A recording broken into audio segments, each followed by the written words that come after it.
एक गांव में एक प्रदीप नाम का एक व्यक्ति रहता था। प्रदीप तो ऐसे बहुत ही शरीफ किस्म का व्यक्ति था। प्रदीप की एक पत्नी भी थी जिसका नाम सुनैना था। सुनैना दिखने में बहुत ज़्यादा खूबसूरत थी और साथ ही साथ प्रदीप से बहुत ज़्यादा प्यार भी किया करती थी।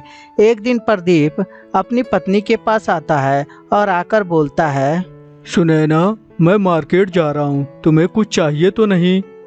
नहीं जी, मुझे कुछ नहीं चाहिए। ठीक है सुनैना, तो मैं चलता हूँ। और यह बोलकर प्रदीप वहाँ से चला जाता है। थोड़ी देर बाद प्रदीप के घर एक व्यक्ति आता है। वो व्यक्ति कोई और नहीं बल्कि प्रदीप के चाचा का लड़का रहता है और आकर अपनी भाभी से बोलता है, अरे भाभी, क्या बात है, आज तो बहुत खूबसूरत लग रही हैं आप। अरे आप कौन हैं और मुझे भाभी कैसे बोल रहे हैं? अरे भाभी, आप भी मुझे पहचानी नहीं ना?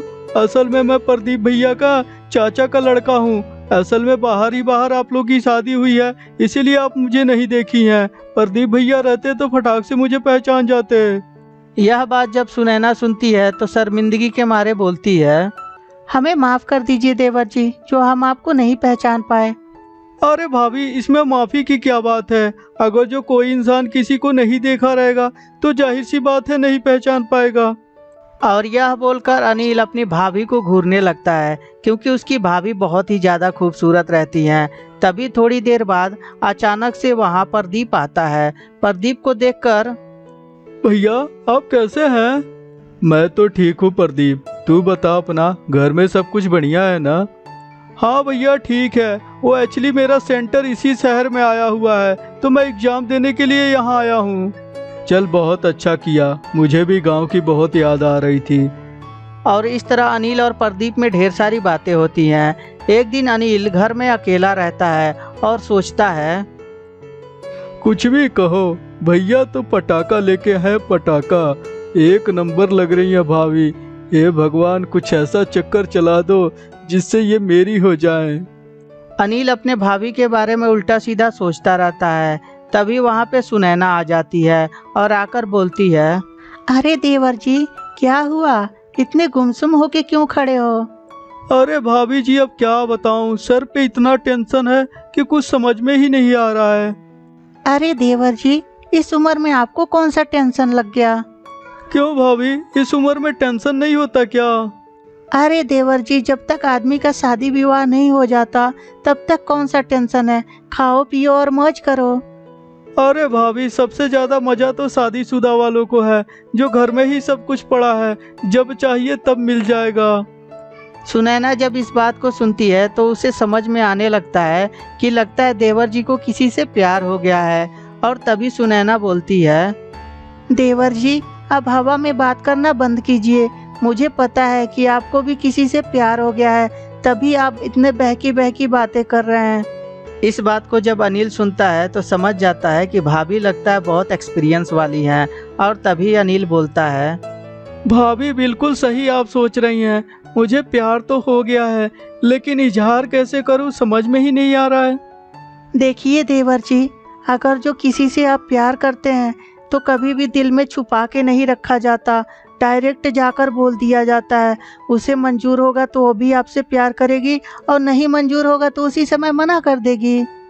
इस बात को जब अनिल सुनता है तो उसके अंदर थोड़ा हिम्मत आता है और बोलता है, अब भाभी आपसे क्या बताऊं, मैं जिससे प्यार करता हूं वो कोई और नहीं बल्कि आप ही हैं। मैंने जब से आपको देखा है तब से आंखों की नींद तक गायब हो गई है। क्या भाभी आप भी मुझसे प्यार करती हैं? इस बात को जब सुनैना सुनती है तो सोच में पड़ जाती है और फिर बोलती है, अच्छा तो आप मुझसे प्यार करते हैं? अगर जो ये बात आपके भैया को पता चली गई ना तो आपको कूट डालेंगे। अरे भाभी, कैसी बात कर रही हैं, मैं क्या भैया से डरता हूँ? आप बस इतना बताइए, क्या आप भी मुझसे प्यार करती हैं या ये प्यार एक तरफा है? इस बात को सुनैना सुनकर अनिल की तरफ ध्यान से देखने लगती है और सोचने लगती है कि मेरे पति तो मुझसे उतना प्यार नहीं दे पाते, कहीं हो सके अनिल मुझसे बहुत ज़्यादा प्यार करता है तो मुझे हमेशा खुश रखेगा। और यह सोचकर, क्या आप हमको हमेशा खुश रखेंगे, कभी किसी चीज़ की कमी नहीं होने देंगे? हाँ सुनैना, मैं जीवन का हर एक खुशी तुम्हें दूंगा, तुमसे अपने आप को कभी जुदा नहीं करूंगा। और इस तरह सुनैना अनिल के बाहों में लिपट जाती है। अब वो सब कुछ भूल गई थी कि उसकी शादी भी हो चुकी है। धीरे धीरे समय गुजरता जाता है। एक दिन सुनैना अनिल से बोलती है, अनिल, अब मुझे बिल्कुल भी अच्छा नहीं लग रहा है। मैं प्यार तो आपसे करती हूँ, लेकिन सोना मुझे अपने पति के साथ पड़ रहा है। प्लीज अनिल, यहाँ से दूर कहीं मुझे ले चलो। इस बात को जब अनिल सुनता है तो बोलता है, कल मेरा लास्ट एग्जाम है। जैसे ही मेरा एग्जाम खत्म हो जाएगा मैं तुम्हें यहाँ से लेकर बहुत दूर चला जाऊंगा। और यह बोलकर अनिल और सुनैना दोनों एक दूसरे के बाहों में लिपट जाते हैं। अगले दिन सुनैना अनिल से बोलती है, अनिल, आज तो तुम्हारा एग्जाम भी खत्म हो गया। चलो हम यहाँ से दूर कहीं चल चलें। तुम ठीक कह रही हो, मौका भी अच्छा है, भैया भी घर पे नहीं है। उन दोनों की बातें प्रदीप सुन लेता है और सोचने लगता है कि ये मेरे पीठ पीछे क्या चल रहा है। और तभी जाकर सुनैना से बोलता है, अच्छा, तो भागने की पूरी तैयारी हो गई है। तुमसे सुनैना ये उम्मीद नहीं थी। तुम तो मुझसे बहुत प्यार करती थी और मैं भी तुमसे इतना प्यार करता था। फिर मेरे प्यार में ऐसी क्या कमी रह गई सुनैना, जो तुम मुझे छोड़ के जा रही हो? मैं अनिल से बहुत प्यार करती हूँ और उसके बिना नहीं जी पाऊंगी। और आपसे शादी, वो तो एक समझौता था। अनिल मेरे भाई, ये तू क्या कर रहा है? अरे यार, कम से कम मेरे बारे में तो सोचा होता। मैं तो तेरा भाई हूँ और तू अपने भाई के ही पीठ पे खंजर भोंक रहा है। देखिए भैया, आप हम दोनों के रास्ते से हट जाइए। हम दोनों एक दूसरे से बहुत प्यार करते हैं और एक साथ ही जिएंगे और एक साथ ही मरेंगे। प्रदीप जब इस बात को सुनता है तो सोच में पड़ जाता है कि हे भगवान, एक ऐसा दिन मुझे दिखा रहे हैं। और तभी प्रदीप कोशिश करता है एक बार और अपने पत्नी को मनाने के लिए।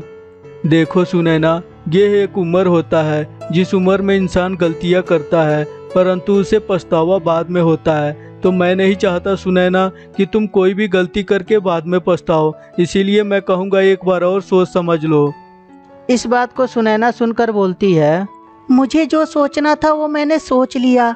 और ऐसे भी मैं अनिल से बहुत प्यार करती हूँ। अनिल के बिना एक पल भी जीना अब मुश्किल हो चुका है मेरा। अब आप रास्ते से हट जाइए, हम दोनों को जाने दीजिए यहाँ से। प्रदीप तो सीधा साधा इंसान था। वो अपनी पत्नी को लाख मनाने की कोशिश करता, परंतु उसकी पत्नी नहीं मानती और उसे छोड़कर चली जाती। प्रदीप बेचारा बहुत ही ज़्यादा दुखी हो जाता है और सोचने लगता है कि मैंने पता नहीं पिछले जन्म में कौन सा पाप किया था जो इस जन्म में मुझे भुगतना पड़ रहा है। तो दोस्तों, कैसी लगी ये कहानी हमें कमेंट करके ज़रूर बताएं। अगर जो वीडियो ज़्यादा अच्छी लगी हो तो कृपया लाइक कर दें और हमारे चैनल को सब्सक्राइब करते समय घंटी भी दबा दें। और हाँ दोस्तों, अपने दोस्तों के साथ शेयर करना ना भूलें। धन्यवाद दोस्तों।